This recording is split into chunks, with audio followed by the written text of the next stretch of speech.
thank God for my life today, because if not for His grace, I would not buy. People humiliated me. They frustrated me when things turned around. They denied me.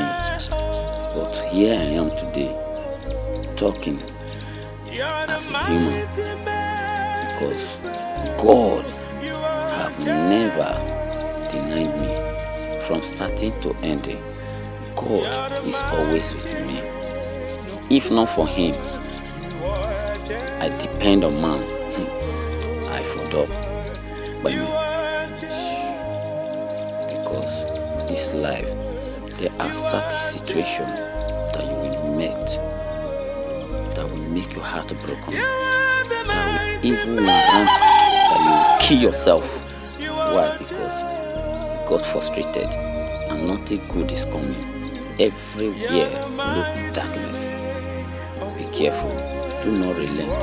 Always believe in God, and God will always see you through. Thank you. God bless you.